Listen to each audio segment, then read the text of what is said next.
ब्रजभूषण शरण सिंह मामले को लेकर चर्चाएं चारों तरफ थी कि महिला पहलवान के लगाए आरोपों से ब्रजभूषण शरण सिंह बुरे फंसेंगे और इस पर भारतीय जनता पार्टी को भी जवाब देना भारी पड़ जाएगा। लेकिन अब ये मामला ठंडे बस्ते में जाता नजर आ रहा है और जब ब्रजभूषण से सवाल किया जाता है कि जब आप कह रहे थे दबदबा है तो दबदबा रहेगा, लेकिन अचानक से खेल मंत्रालय का फैसला WFI के खिलाफ आता है तो आपका दबदबा क्या होता है? क्या आपका दबदबा अब भी है या खत्म हो गया? अब ब्रजभूषण से जब ये सवाल किया जाता है तो उनका बिल्कुल ही रुख बदला हुआ है। इससे साफ पता चल रहा है कि कहीं ना कहीं बीजेपी नेता भी यही चाहते हैं कि अब इस मामले पर कोई बातचीत ही ना हो।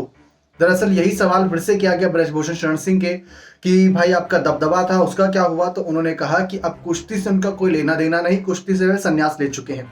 तो कुश्ती की बात को यहाँ पर ना लाया जाए और देखा जाए तो ब्रजभूषण शरण सिंह जनता के बीच जाते हैं एज अ सांसद के रूप में।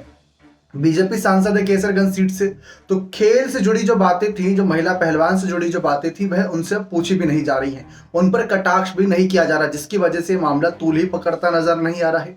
जब बात ही नहीं होगी तो बात बनेगी ही क्या, ये एक मामला हो चुका है अब। लेकिन जिस तरीके से भारतीय जनता पार्टी ने इस मामले पर कोई भी अपनी टिप्पणी नहीं रखी, बात इस बात की नहीं थी कि यह मामला ब्रजभूषण का खेल मंत्रालय से जुड़ा था। बात इस बात की थी कि जब देश की यही बेटियां मेडल लाती थी तो पीएम मोदी इनको अपने घर पे बुलाते थे, चाय पिलाते थे। ये बात विनेश फोगाट ने उठाई थी।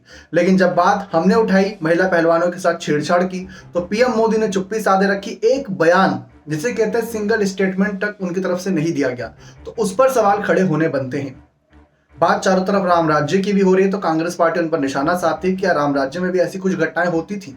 सवाल ये भी बहुत सारे बन रहे हैं। लेकिन ब्रजभूषण का कुश्ती से दूर जाना, जो कि पहले भी यही कह रहे थे कि वह कुश्ती और कहीं ना कहीं राजनीति से दूर क्यों जाए, क्या इन पहलवानों की वजह से चुनकर यहाँ पर आए हैं? जी नहीं। लेकिन आज ब्रजभूषण खेल से दूर हो रहे हैं, कुश्ती से दूर हो रहे हैं, ताकि अगर किसी बीजेपी के मंच पर जाए, राजनीतिक मंच पर जाए, तो उनसे वह सवाल किए ही ना जाए।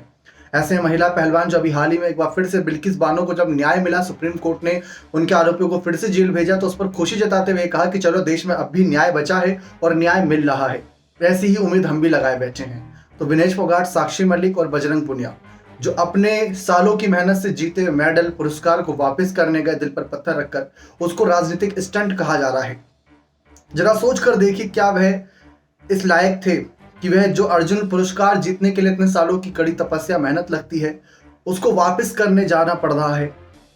अगर पहलवान गलत है, हम ये नहीं कह रहे कि कोई एक व्यक्ति ही गलत है, हम ये कह रहे हैं कि अगर पहलवानों ने आरोप लगाए हैं, उन आरोपों का कोई आधार नहीं है, गलत आरोप हैं, वह राजनीतिक या फिर जनता के बीच सुर्खियां बटोरना चाहते थे, इसी वजह से आरोप लगाए, तो उनके खिलाफ भी कार्रवाई हो। और अगर किसी व्यक्ति पर उन्होंने आरोप लगाए हैं और वह आरोप सच है तो उस व्यक्ति पर कार्रवाई हो। किसी का पक्ष विपक्ष ना लेते हुए सिर्फ और सिर्फ कार्रवाई की मांग की जा रही है।